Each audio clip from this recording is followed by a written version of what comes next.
Welcome to our Wednesday night recording. We've got our Google Hangout chat. We're going to record it, we're going to upload it. It might go up tonight, it might go up tomorrow, don't know. But tonight we have 3 guests. First guest is Phil. Hello. There he is. Now, funny story about Phil. Today, well, last week, obviously, he was under the sea. His connection was terrible. I gave him a lot of grief about this. And this week, he's decided to come all the way from the ocean and use an internet connection that isn't terrible. So, you know, the quality is brilliant today, isn't it, Phil? I hope so. He loves me winding him up about this internet. Anyway, the next person is Pink. Hey, And he didn't even show up on the screen for some reason. Don't know why. And the last person we have is Steve. How we doing? He isn't on camera, but he is there in spirit. So we're going to go through a bunch of questions. We haven't got the nice showcase videos that we normally show for what we've been doing this week because we just haven't, and there's not been loads going on, I don't think. So we're going to start with weekly hobby update, and we're going to begin with Pink. What have you been doing, Pink? fair enough. So this week was the first time that I've actually had a go with the airbrush, so I think, Phil, you'd be proud. However, the results weren't as good as I'd hoped, perhaps. I've managed to get 20 bloodletters done, so I've got to say, in terms of speed, was amazing. However, I did base coat red, highlight red, and then when I washed it, I couldn't see the difference between the base coat and the highlight, so I wasted all that time, but it's a bit of practice using the brush. Is this after And, all that complaining about airbrushing is cheating and all I need to do is get an airbrush and I'll get armies done in an evening. I won't even have to think about it. I'll just get models painted. Yeah, it turns out what I needed instead was a fill, not an airbrush. So It's just about using the right tool. If it helps, that's not an uncommon issue at the start of airbrushing. What tends to happen is because the paint is much thinner when it comes out the airbrush, your immediate result looks great. You've got the highlight, you've got the differential of tone, and things are looking good. But give it about an hour for the paint to properly cure. And I know acrylics dry really quick, but you know they still go through a curing process, and everything dulls down and everything mutes down. So then when you come to put the wash on top, it just takes everything away. So you kind of have to, you know, go up a notch on highlighting. You have to try and create more contrast, knowing that some of it will flatten down later. yeah, I think that's a good idea. I'll try and go sort of a lot further than I thought I would do. The other thing I tried to do, and you're going to cringe with this, is I've done some transitioning black horns, and I used the Abaddon black base paint through the airbrush, which caused it to seize up in about 5 minutes or so, and then took me half an hour cleaning it out again. So you live and learn. You live and learn. Cleaning was the biggest thing that I found learning on airbrushing when I did it for a bit. Thank you for moving your microphone, Phil. I've realised my beard Got a bit has a rusty now. detrimental impact on microphones, doesn't it? That's what we've learned. We were looking the battle report. We did a battle report yesterday, or we edited it, and all I could hear was a rustling noise. It sounded like somebody was eating a packet of crisps or something while he was doing his voiceover for the beginning of the game. And I kept giving him grief again. I was like, And "Oh, of course- Phil, your audio's rubbish. It's rubbish. What is this rustling noise?" And he says, "There's nothing there. There's nothing there." But then he texts me today. What did you say, Phil? I was like, I've worked it out. It's my beard. He just buries the microphone So that my in his beard was beard. brushing against it. No, I think it just brushes against the microphone and creates a rustling noise. So I've either got to lose the beard, and maybe that's what some people can do. If you can put a comment on the bottom, can we have hashtag lose the beard or hashtag keep the beard? And whatever way that vote turns out, I'll go with it.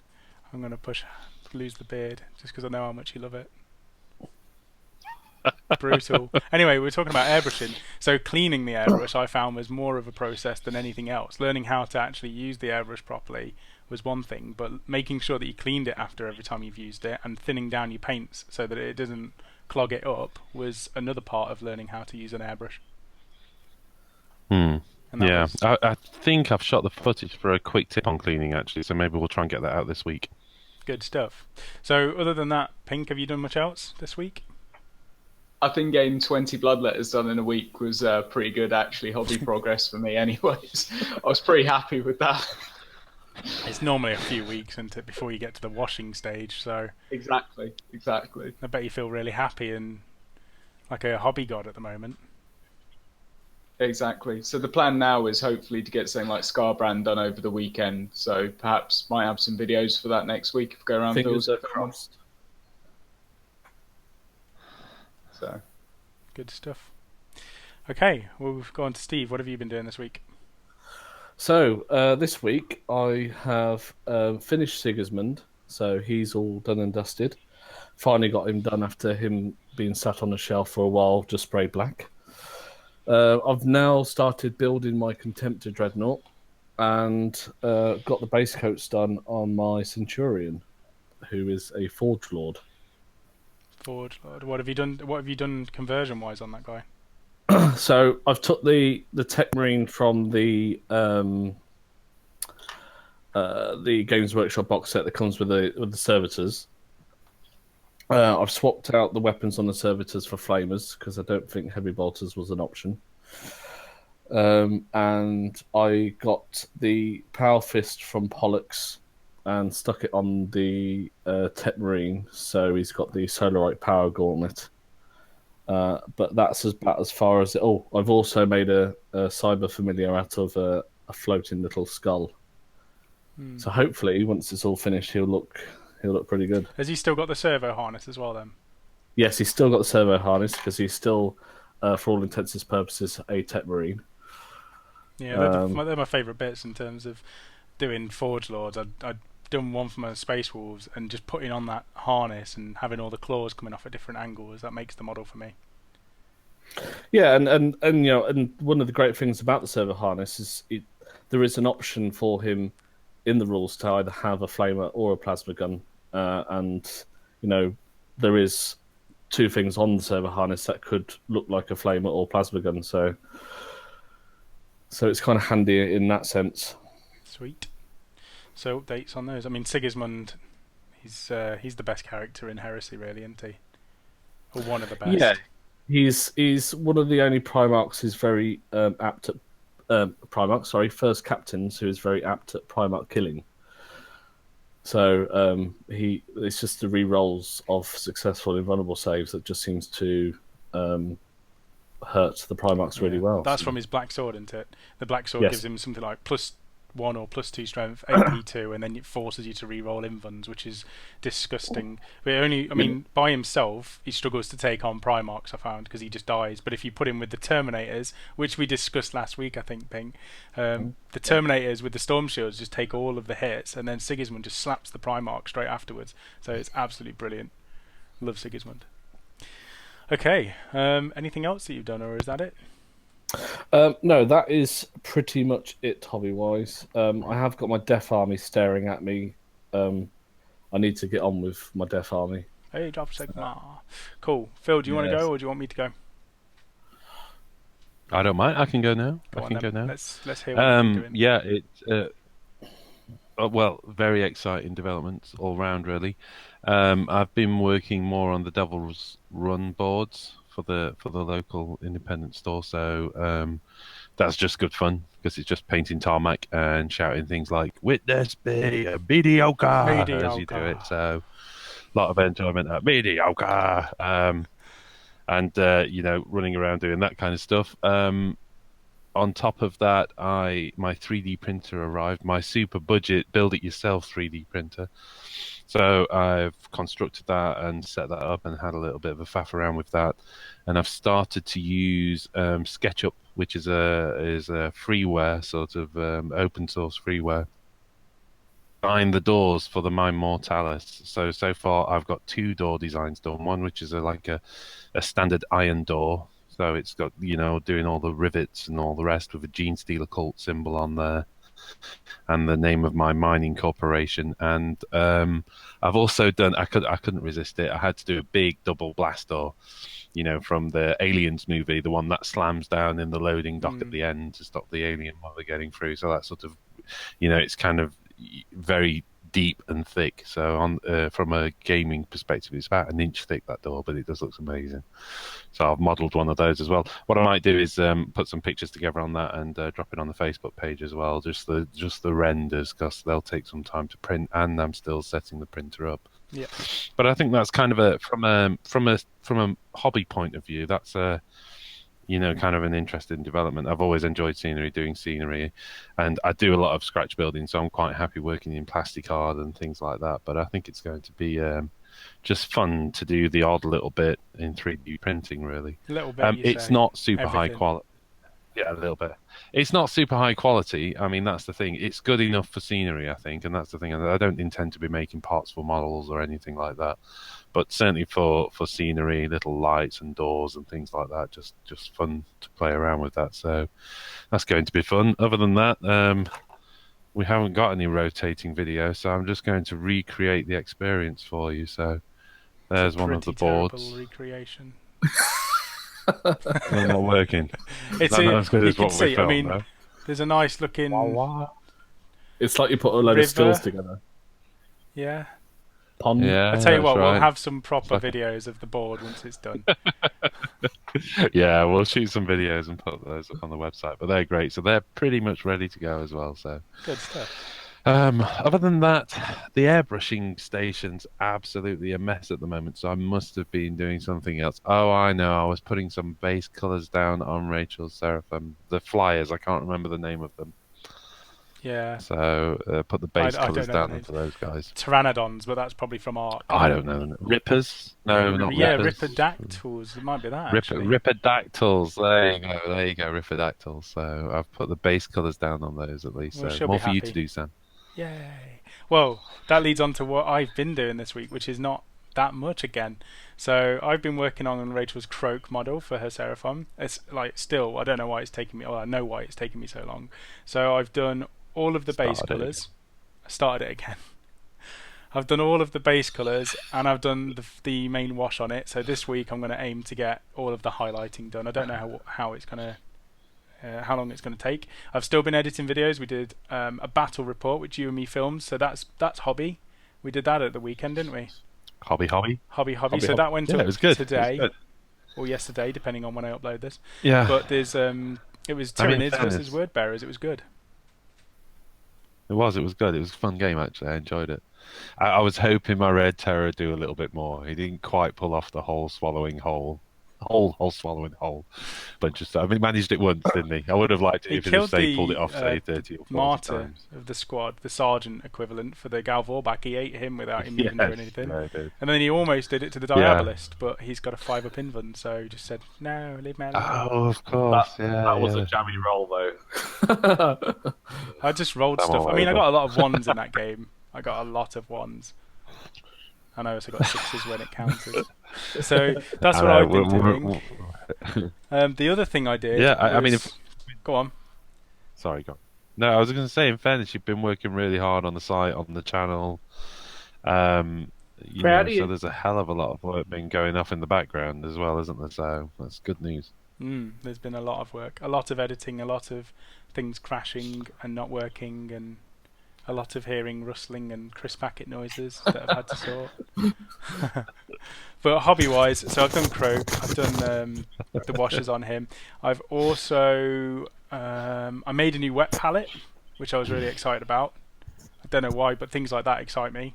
So I got one of the old Games Workshop basing boxes, you know, the ones that come with all the little rocks or the tufts and stuff. They're like a rectangular shaped plastic box.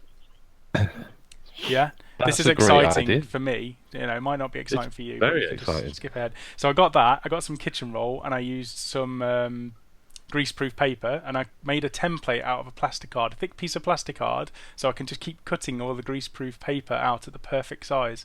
So I've now just done that. It's saved me a load of money. I'll do a video on it because it's proper cheap and it's a decent wet palette. So I made that, and then we went to the local shop and I bought another Devil's Run model. So I bought somebody for my Hall's Angels. I bought Oily Jim, and it's an awesome little model. I don't know if you're going to be able to see this at all. Actually, it's not that bad. So it's got like a really cool spoiler. Somebody can tell me what the actual car is because I don't know. But yeah, I've got that to do as well. So I'm going to do a full unboxing and build and paint on that. And I've got the rest of the Horus Angels to do as well. So much hobby. Mediocre. Mediocre. Mediocre. Okay, so that's the weekly hobby update. Let's go on to, what should we do next? Let's do, how do you build, let's stick in order as best we can. So how do you build a Horus Heresy army list? Or how do you build army lists for Horus Heresy? Let's start. Have you actually got something for this, Phil? Yeah, I'd start with the Burning Prospero box. I'd use thin plastic glue, sprue cutters. Army list. That's how I'd build. Okay, that's Oh, good. right, no, I haven't got anything for this. No, we'll move on. Because you haven't actually started 30k yet, so to be fair, that's No, fine. Sam, they're in the box. That's fine, don't worry about He's it. made the whole Okay. board. You can't We'll go on to Pink first. No, we'll go on to Steve. Okay, maybe- Steve first. Yeah, go I think Steve would be Go pretty on good. to someone who's actually done a Horus Heresy army. Yes. But you're Okay. also just starting Ultramarines, aren't you, mate? Who, me? Yeah. No, Oh the other no, Steve. I'm sticking with. Are I'm you sticking giving up on with that? Fine. Phil's. Yeah. I've decided to let's get one army finished before I start on another one. So the way I build my Horus Heresy lists is I take a look at the Legion specific rights of war and try and build a fluffy list around that. So my Imperial Fists, the right of war is a Stone Gauntlet, which requires to have breaches as compulsory troops choice. So a lot of my guys in my lists have got are either breaches or have a breaching shield or a storm shield. So, so that does unfortunately mean that my armies are quite small because breacher squads are quite expensive, especially if you then try and upgrade with breacher charges and melter bombs. So, so you got that side. Also, Imperial Fists are renowned for their bolter drills. So most of my guys will have bolters, won't go for upgrades to other heavier weapons. I generally stick with the bolters because hitting on twos with bolter weapons is pretty nice, especially if you've got an entire army doing it. Well, the best thing for them is the Fury of the Legion, isn't it? Normal tactical Marines, if you do Fury of the Legion, you get to fire twice. So if you're within rapid fire range with bolters where you can hit on a 2, it's absolutely devastating. You just start shredding anything that's in front of you, unless it's a tank, and then you just kind of do nothing. But yeah, it's just amazing. I mean, I've cleared a 20-man tactical squad from doing exactly that just thing. Fury of the Legion, hitting on 2s, they couldn't stand up to it. And then, of course, Imperial Fists also being renowned for being good siege defenders. I've got the old Aegis Defense Line and Bastion, which I can put in the bigger army lists as such. So that's pretty much what I do. Is I like to pick a right of war and try and keep it fluffy and orientated around that. I love how you disguise the filth as fluff. Like, you picked the fluffiest army that will allow you to use filth. It's brilliant. Like, you've gone, I want really nasty defense. I want to destroy things with bolter fire, and I want to be like safe behind cover the whole time I'm doing it. And you've just gone, yeah, Imperial Fist, do that. I'll take it. It's fluffy. Yeah, I mean, then you got Dawn giving leadership 10 to everything on the table, and plus D3 to combat resolution. Dawn's rubbish. I really don't like Dawn. I don't know what it is. There's like a passive hatred that I've got for him. Well, he's not unwieldy anymore, so that's good. He could have the best stats in the world. I'm still not bothered. And he can get up to 9 attacks on the charge. Yeah. There's a lot of nice converted models out there that people have done as well. Yeah, well, I converted mine from Lorgar. I did add an Aquila on it, which technically isn't law correct, but it was the best I could do at the time. Yeah, Steve, you added so many eagles to that model. I've never seen more eagles in one place. It looked like an aviary. Well, I had to hide all the green stuff in the runes. That was all on Lorgar's armor, so it was the best I can do. I will probably have another go at it, or I might just wait until Dawn gets released. But I could be in my 60s by then. I don't think it'll be that long. I hope not. Okay, awesome. I'm going to do mine next, if that's all right with you, Pink. No, of course. Because mine's pretty basic in terms of picking an army list. I've got like pretty much one straightforward method for doing mine. So Filth. I play very fluffy based armies. I just happen to find ones that work well fluffy. Or nasty filth. Anyway, so I start similar to Steve in looking at Rite of War. So I'm not too fussed about the Legion specific ones. I've taken a lot where I can't remember the name for it, but it lets me take veterans for troop choices. Pride of the Legion. Pride of the Legion. So I quite like that Rite of War. It allows you to do a small point games. I generally do 1,000-point matches, so it allows me to get a small amount of models and start playing the game very quickly. If I'm doing bigger games, then I'll look at the different Rite of Wars. The other thing is I'm playing Space Wolves mainly, and they've not had Legion-specific Rite of Wars for a long time, so that's why I've been sticking to the generic ones. Now Inferno's come out, I need to get the book, I need to properly look through it, and I'll probably have a different way of building an army list. So for now, that's what I do. So I look at the restrictions, and I look at the options that are available, and then I fill out all of those minimums that I need. So if it says I need 2 veteran squads, I'll put them in the list. And then after that, I'll try and make sure that I've got good coverage to kill infantry. So I'll chuck in flamers or blast weapons or something that's got a lot of shots but not necessarily high AP value. And then I'll also have stuff that can destroy vehicles and flyers. So I'll look at maybe having a heavy support squad, which have got missiles or missiles with flak, so that I can destroy flyers. Or I'll just have a bunch of the turrets with strength 9, AP1, Armor Bane, Filth. So that's what I try to cover.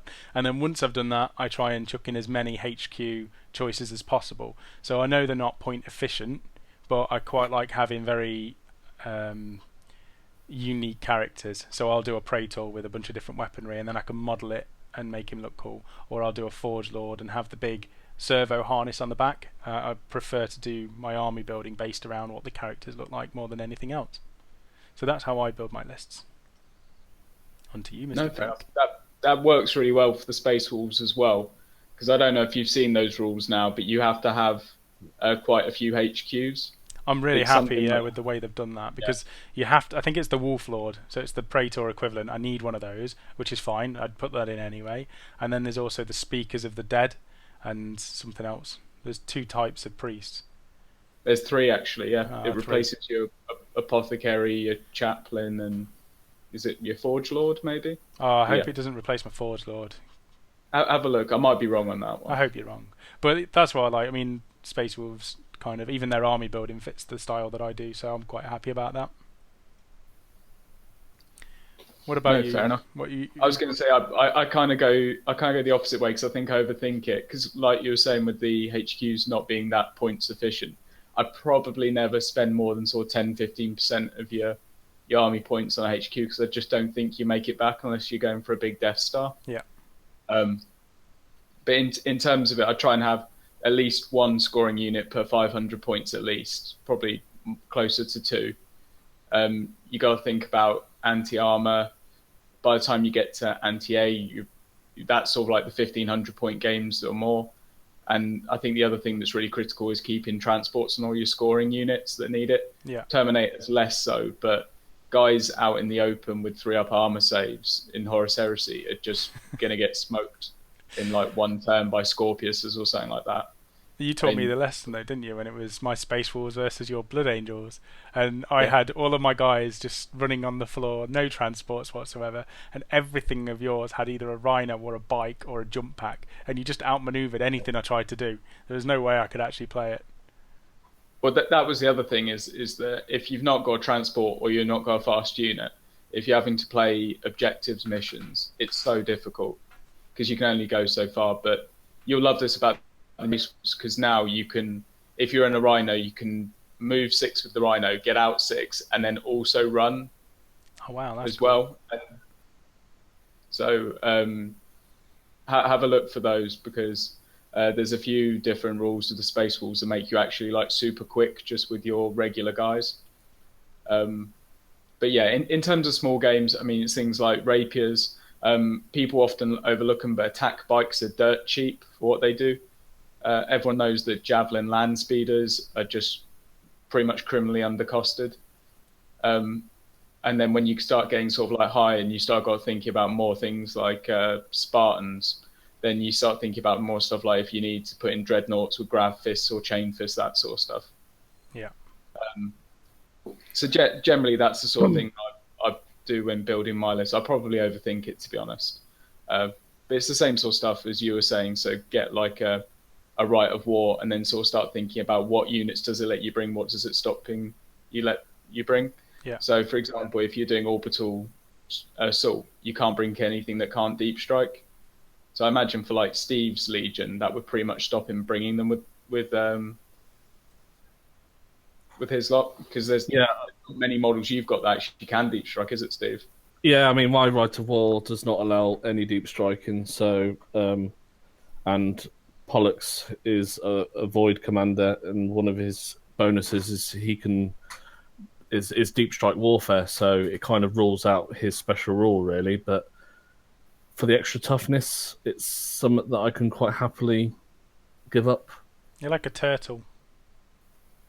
Yeah, it is like a turtle. Like a turtle So in space. Providing they don't run, charge, or make a sweep in advance, they're all toughness 5, so it's always a bonus. So you just bolter, you pepper everything, and then you just stand still, absorbing fire. And get charged, and because of my defensive grenades, you don't get +1 attack. Yeah, it's pretty horrible to play against. Okay, is there anything else you want to add to that, then, Pink?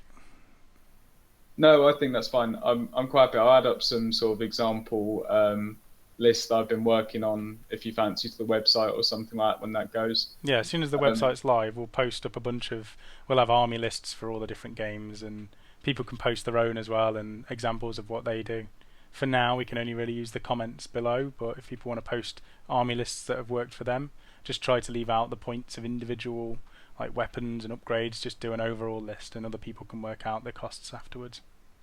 Yeah, equally, or if anyone's got any questions about if they've got a list that they would like us to have a look at, I'm sure we're more than happy to do that sort of thing. Yeah, I'll remove all of your units and I'll fill them with really high point costed HQs. It'll be really cool. You'll be basically playing a skirmish game once I'm done with it.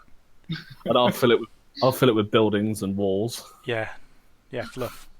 Loads of fluff. And I'll try and get you to win. Yes.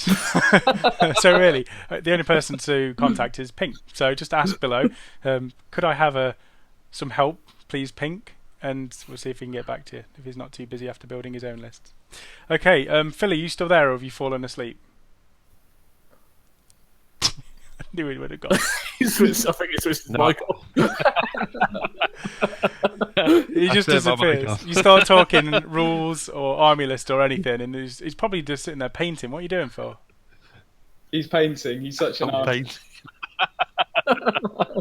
I'm painting. I turned my mic off because I'm dry brushing, and I didn't want this sort of strange dry brushing noise coming through your wonderful discussion about this building and the rest. It's no different to beard noise. I was listening to you all basically describe the most filthy armies possible in terms of very fluffy, in line with what that army should be and stuff like that. I don't mind. Like Pink definitely says I'm building a very good tactical list that will beat most armies.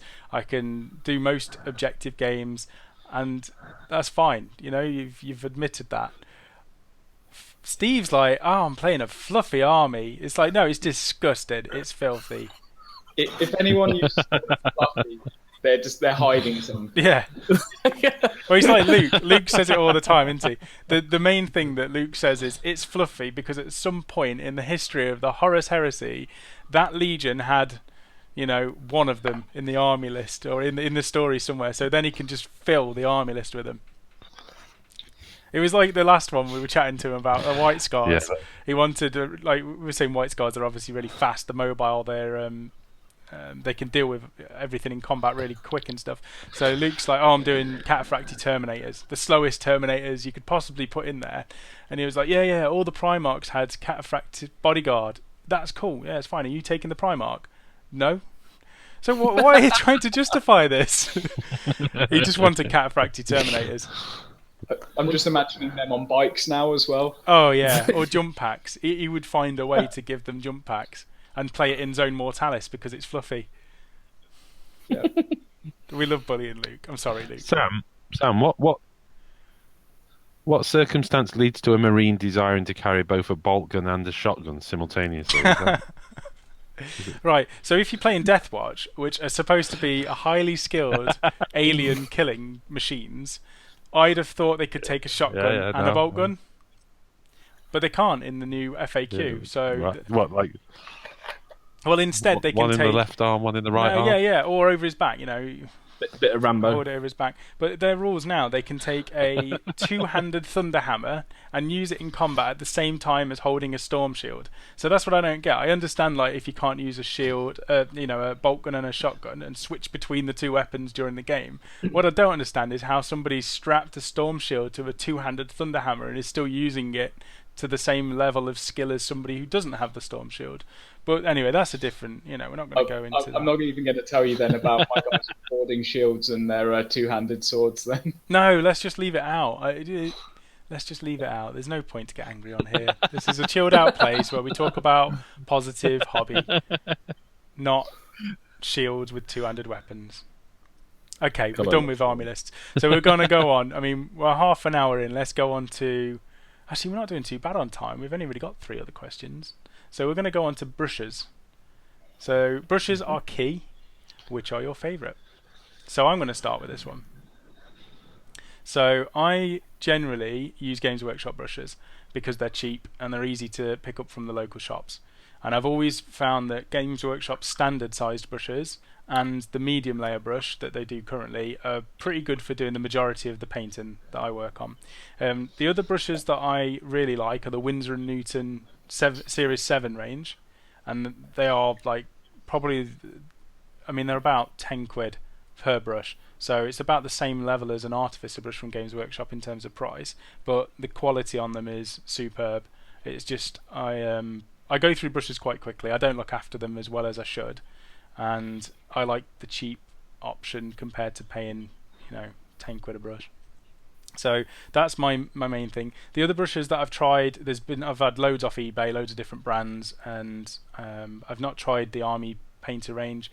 I did get the Games and Gear, I think they were called Ichiban Studio brushes, and they looked amazing. They came with a nice little pouch. There was 4 different brushes in. They're kind of like pens. You take off the lid of them and put it on the back, and then you've got a nice protected brush. And the concept of that was brilliant, but the brushes just didn't last as long as I found my Games Workshop brushes were lasting. It could be because I'm not looking after them, but that was the only thing I found with them. They looked great, they were nice and neat, but they just didn't work practically as well as the others. So the other thing as well, with going back to the Winsor & Newton stuff, the Series 7 range, there was a normal Series 7 range and there's a miniature range, but the miniature one doesn't hold as much paint in the belly of the brush, the top bit, so that you end up needing to refill constantly, and it didn't work as well if you were doing more than a line or a bit of freehand. You have to keep on constantly loading up the brush with more paint. So the miniature series are good. Sorry? Were they designed for miniatures then, or was it miniatures in small? I'm not sure. I don't know what they were designed for. I mean, I bought them because obviously I'm painting miniatures, so I thought Series 7 miniatures, I'll give it a go.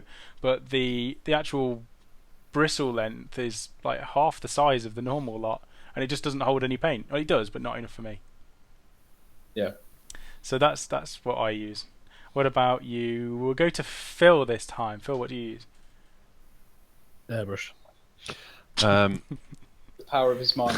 And a 3D printer. Airbrush only.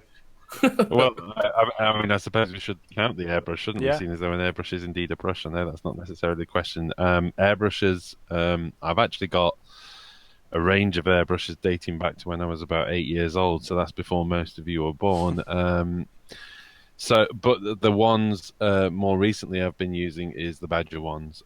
So I've got a Badger Velocity, a Badger Spirit, and also the 2020 brush as well. So very, very nice airbrushes. So Badger's definitely my choice of airbrush. There's a lot of sort of debate backwards and forwards over what the best airbrush is and those kind of things. But I kind of think it's like cameras. Are you a Nikon or a Canon guy? I think it's what you get used to. That's what, badges are the best airbrush for me, but it's kind of what I've spent a lot of time getting used to, and it's where I've built my skill up in it, and so I just kind of know how those brushes behave. But other brushes are available. In terms of hand brushes, mainly Games Workshop. To be honest, if I open my brush drawer, there's 10, 15 Citadel brushes of various different ranges. I'm with you, Sam. I think the smaller they go, they're not as great. I think there's a big debate in my mind whether the standard brush kind of outperforms the artificial brush sometimes. Just because it holds that bit more paint. And if you're properly thinning your paints, then you want to hold a body of paint in the bristles. So as long as the point's good, that's all that counts. The other thing is, I'm actually using one now, is Army Painter. And I like some of their stuff for the larger brushes, and I know that they do a full range of them. But I've got things like the vehicle and terrain brush. I've got the large dry brush, which has a chisel to it rather than a flat end, and that's really nice for doing sort of bits of terrain and things like that. When you still want a lot of control, you still want to get the paint in the right area. You're not just on. So yeah, mainly Citadel, if not the Army Painter range. And I'm kind of with you. I got some of those gear brushes, and I really, really liked them for the first 2, 3, 4 weeks, and then for me the tips started to curl. And again, Yeah, I don't know whether that's what I was using brush soap, I was cleaning them properly, but it was just the tip that curled. So maybe a bad batch. I know, because I've seen a lot of people rave about them, but for me, just didn't quite work out. Although I have to say that I bought the full range, which had both the sort of sable and the synthetic bristles. yeah. The synthetic ones, for broader work, again like scenery and stuff, they've lasted much better than the natural bristle ones. So they've done okay, to be honest, and I still use those for bits of scenery.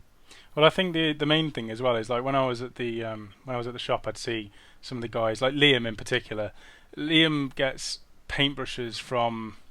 It looks like he's pulled them out of a drain, and that's not in a bad way. Like he spends all this money on models. You spend some large amount of money on models, and then you buy brushes that are like 20 for £1, and then you start painting, and it actually hurts to watch somebody try and do that. I'm not being a snob, because you can pay 10, 20, 30, £40 on a brush, and you can go up with different ranges and things, but maybe just paying a couple of pound or £3 for one individual brush, which will last you a couple of weeks, will help the paint job that you can get out of it. Like, there's a lot of people that could paint a little bit better if they had decent equipment, and I know people underestimate it. I could probably do a little bit better if I didn't keep using just a standard brush on everything and try to do freehand tiny little lines with a standard brush. So I think sometimes it is worth thinking about how much you spend on your equipment and whether it would be worth investing in some better quality stuff to see how it helps.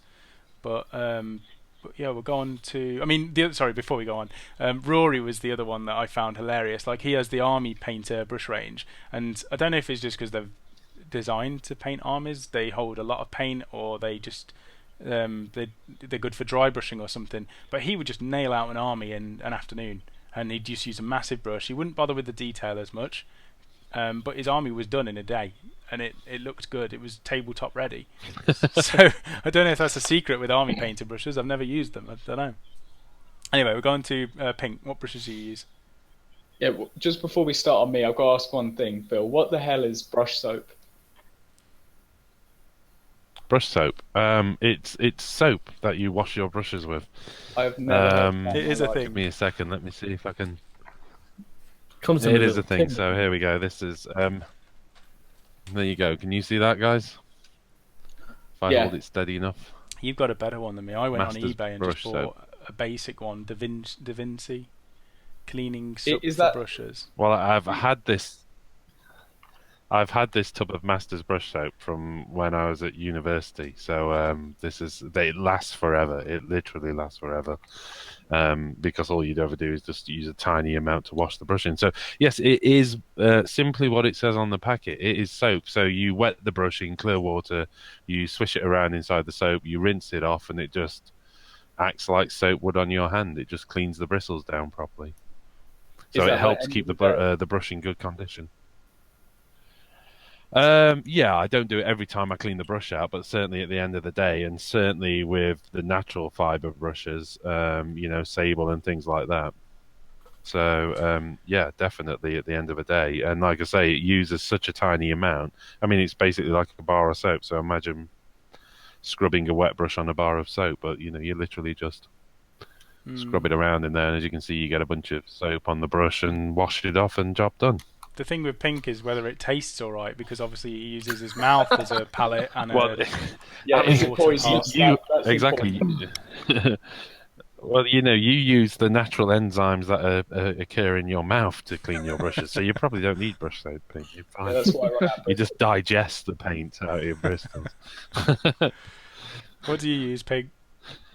I've always used Games Workshop brushes. I used to think that they were quite expensive, but since we started buying some Forge World stuff, they don't look so bad.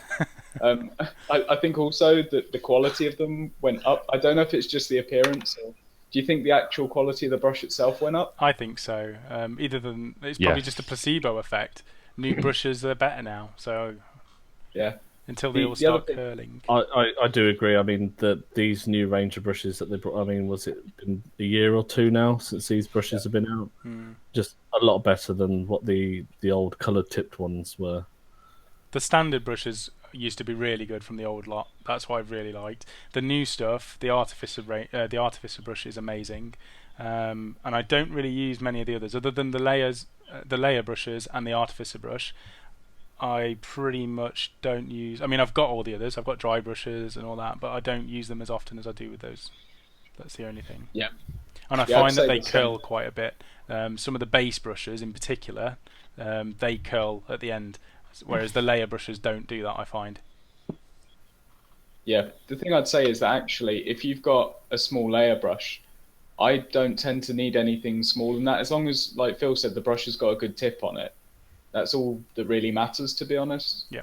So I don't know really even if I'd use the artificer brush, but I know that you do a lot of freehanding, like the little tattoos you did and stuff like that. I don't know if you found that's where it comes. It's a lot better. Yeah, I use mine for any sort of freehand. If it's small, I use the artificer brush, and also eyes. And because I try to paint a lot of texture on the things that I do, I'll generally switch to a smaller brush if I want to paint very small detail and very small textures on the areas. That's the only time I'll switch to it. I pretty much use two brushes. I use a standard or a medium layer, and I use an artificer brush, and that's pretty much and a wash brush. So 3 brushes. Dead straightforward.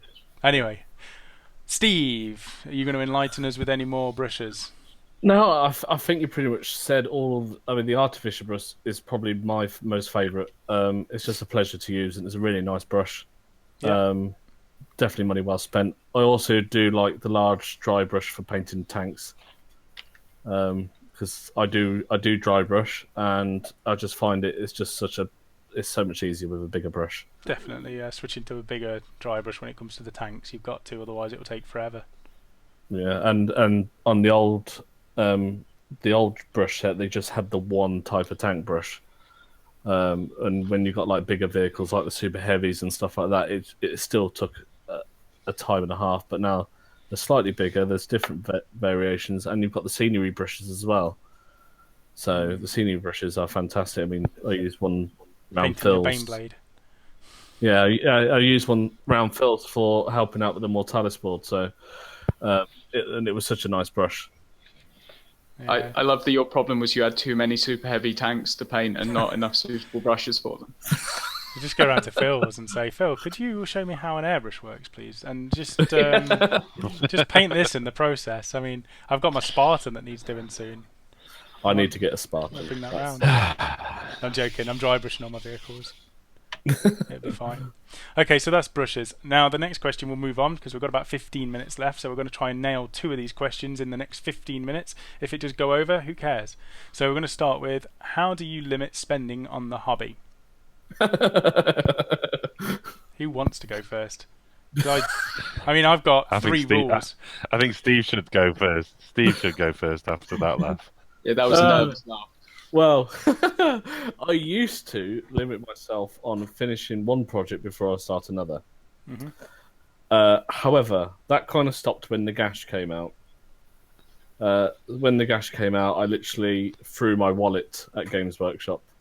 I just brought loads of Death, Nagash, the limited edition book, all sorts.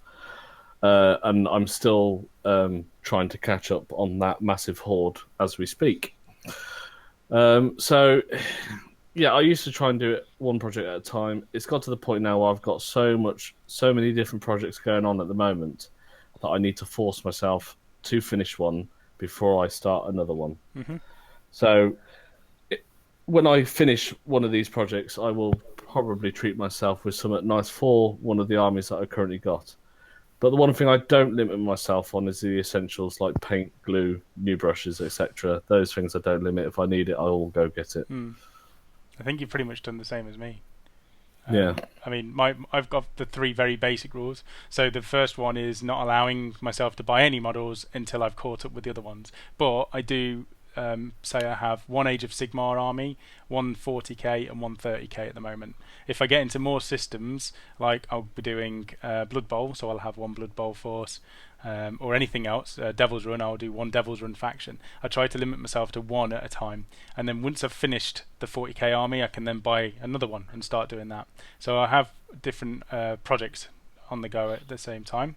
The next one, my other rule, is only playing games with painted models, which works with the first rule, because I have to paint up the armies, and that's the only time I can actually play games with them, so those two work together. Otherwise, I could just go and buy models. I buy an army, build it in a day, and start playing games with it. Knowing that I have to paint it before I'm allowed to buy any more means that I don't buy stuff. You have been a bit of a butterfly with armies, though, Sam.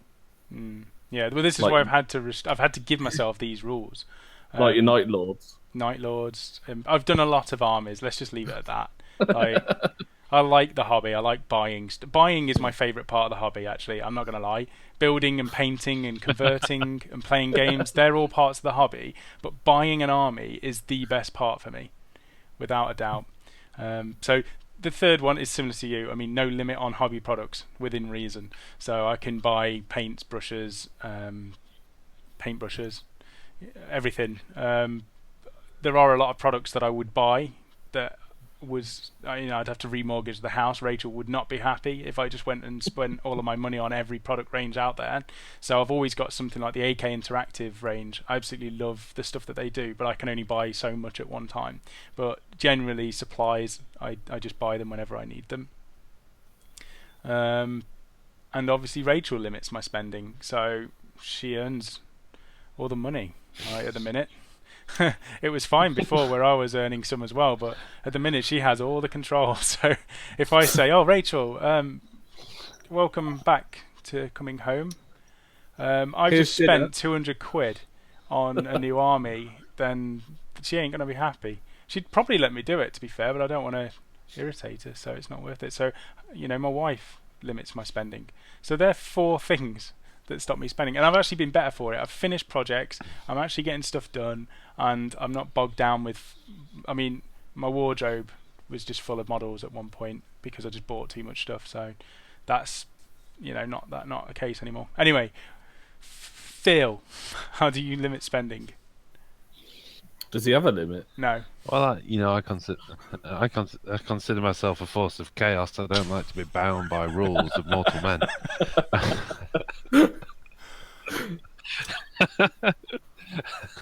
So yeah, how do I limit the spend? I think actually I'm going to talk a little bit about most of my spend in the hobby goes on Games Workshop products without a doubt, unless it's hobby stuff. So things like airbrushes or 3D printers and things like that. I just want to say that 3D printer costs probably less than a starter box. So I think one good rule is if you're into the hobby as a whole, to try and balance your spend as well. Because I heard people look at an airbrush and go, £60 for an airbrush, that's a lot of money.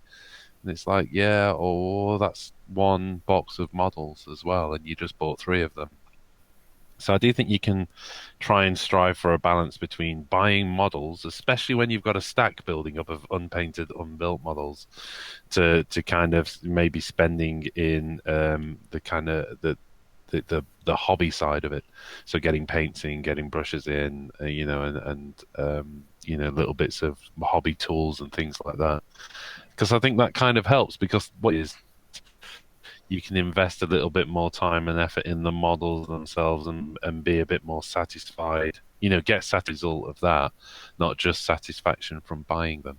So I do think there's something in that.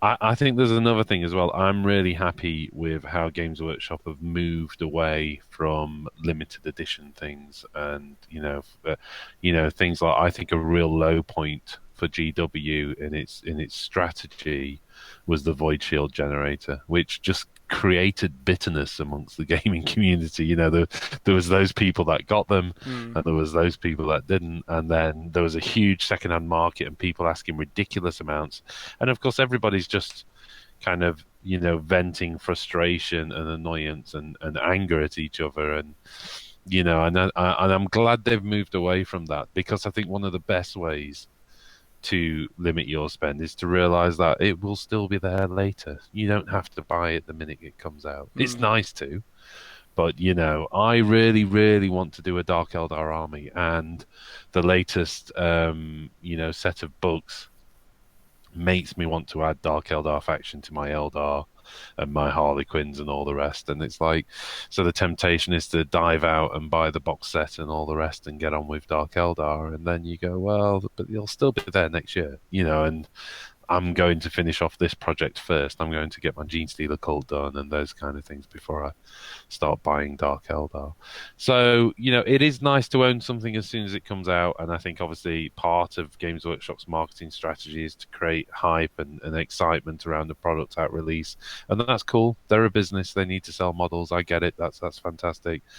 I think the strategy they developed around the limited edition, which created, for all intents and purposes, I think division in the hobby community was a dark day, if you like, and I'm glad they've moved past that. I know they still do a few things like dice and stuff like that, but it's rare you see models. It's not as bad as it was, and there was offered people as a as limited well edition that would be buying. I mean, it's got better recently. People are buying limited edition. I mean, you did it yourself. You managed to get a limited edition birthday event product for somebody else, so.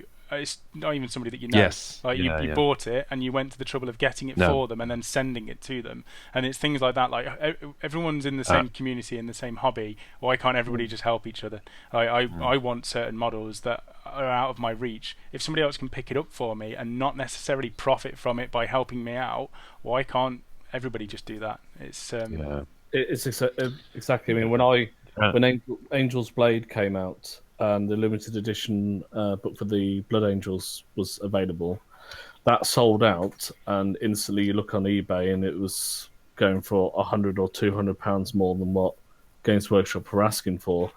I think the one thing that was good was Games Workshop kind of responded to that, and it was back in stock again. I think they made some more, or I don't know why it went out of stock in the first place, but it suddenly was out of stock and then back in stock, and I was able to get one. Because I was proper gutted, and then I saw that if I wanted one, it was going to cost me an extra £100 or £200 than what it originally would if I got it from Games Workshop. So it's just that desperate need to buy. And I think that's what I mean by. Yeah, I mean that's what I mean by the change in direction. That's actually really good. I mean, everybody's really happy about what Games Workshop are doing on the social channels, engaging with the community more. But I also think there's a release policy that, like I say, I absolutely get it. They're going to keep flooding us with new shiny products that are just amazing. Every one of those Triumphant boxes is amazing. The models are fantastic. I absolutely desire to own them, So I get all of that, but I also think there's a bit of, they seem to be acting a bit more responsibly towards the community as well, even in terms of, public statements. Don't worry, this isn't limited stock. I think there was one of the Triumphant boxes, wasn't it, that went very quickly, and they were fast straight onto the social channels saying, yep, we've run out. It's sold much faster than we expected. Oh, it was the Sisters of Battle. Do you know they released that fine cast Sisters of Battle model, and they were vast onto the social channels, basically reassuring everybody it would be back in stock, which is great because it stops people from, trying to profit on other people's loss, if you know what I mean. And yeah, it's a dangerous territory, isn't it? Because people are kind of like I say, get angry at that. But at the end of the day, if there's a market, then people will respond to it. They'll only sell them for what people are prepared to pay. So I don't think we should be, throwing blame around and those kind of things. And I think when the manufacturer is behaving responsibly now, that's really good news.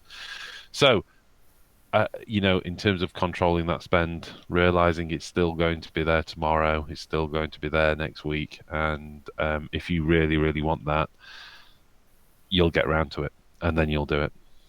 Yeah, good stuff. We'll go to Pink then, and you can explain to us how you limit your spending, Pink. Well, with me, it's really just that cupboard full of plastic grey shame, really. Plastic grey shame. Do you have a whip as well? Is it like Game of Everyone's Thrones? got- Just whipping everyone's got- yourself. Shame. Yeah, so when Phil says Dark Eldar to go with his Harlequins, he means the Harlequins he hasn't yet built. Yes. Along with the Gene Stealer cult, as well as yeah. the Dark Angels, Yes. as well as the Tau. Yes. What else is there? Wait, Dark Angels is your fault. Dark Angels is your fault, Sam. So are the Tau. Yeah, that's your fault. You gave me those towels, so that doesn't count. So what else have you got? Yeah. Anyway, we don't want to talk about your shame cupboard. No, Carry on, let's Pink. go through my pile. We're talking about Pink's 50 Come on, Shades of come on, Shame. Pink. Let's No, stick with that. That's really it for me, is the fact that I've got so much stuff to otherwise work on.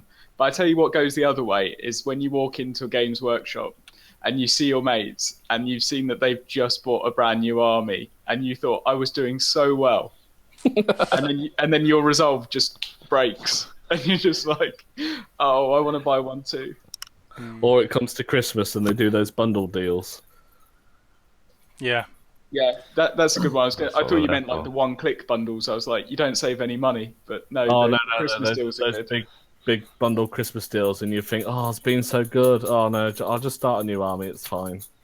I'll get Yeah, and around. the start collecting boxes were terrible for that, to be fair, because suddenly it's a ridiculously good deal. It's only 50 quid as well, and it gives you quite a lot of stuff in there. I've been very tempted to start quite a few armies, so I'm just keeping off because, like you said, I've not got far enough yet. I've not got a proper Horus Heresy fully painted army. I've not got an Age of Sigmar fully painted army, and I've not got a 40k fully painted army. So I've got to get those at least to that point, and then I can start looking if I want to buy extra stuff. Yeah, that sounds good. Awesome. Okay, I mean, we're up to almost an hour now. Do you want to leave the last question for another week? Or do you want to carry on and just do the next one? Well, we can finish it off. What do you want to do, Phil? I don't mind, Sam. I probably need to be getting off, but maybe I could leave you guys to it. No, we'll What's leave my it till favourite next gaming week. system in the world? We'll leave it till next week. What is your favourite gaming Let's do system? that one. And it gives something else to talk about. So we'll round it up. And Maybe say people thank could add. you. Maybe people could add that to the comments, Sam. I'm just going to say, why don't they add that to the comments as well for us to discuss? What's your favourite gaming system in the world and why? We could have a poll. We could make a poll on the group. You know what? Let's do that. Well, we've got Let's a not leave face. it open, though. We know what happens when everybody does that. Yes. Wait, I thought we were going to have a beard or no beard poll. We're going to have like loads of polls. Well, yeah, I mean, we could just do a daily poll. On Facebook, if you go on to... There's not many members at the minute, but the more people join, the more people can share. If you go on Facebook and type in the group, Wargamer Online space community, and that's a group that we've set up for you guys to join. Just request to join it, somebody will accept you, and then you can post up everything you've done each week, work in progress pictures, or you can decide whether Phil's going to have a shave or not. It's really interactive, so we're going to do quite a bit with that. Anyway, we'll finish this. So thank you all for watching it. We'll do another one next week. We're going to try and sort out, it's probably going to be a Wednesday that we try and get these launched, but we need to work out an actual day, whether it'll be Wednesday or a Thursday that we put it up, and we'll keep it regular once we've decided, so that you can tune in at the same time. If you haven't already subscribed to the channel, please do so, and also if you like the video. And the other thing that helps us out massively is sharing it. So if you share it on Twitter or on Facebook or to anybody else who you think would appreciate watching us ramble on about things, that would be awesome. Other than that, thanks to Phil, Pink and Steve for joining. Thank you, guys. And Bye. Thank we'll you. see you all again next week. Goodbye.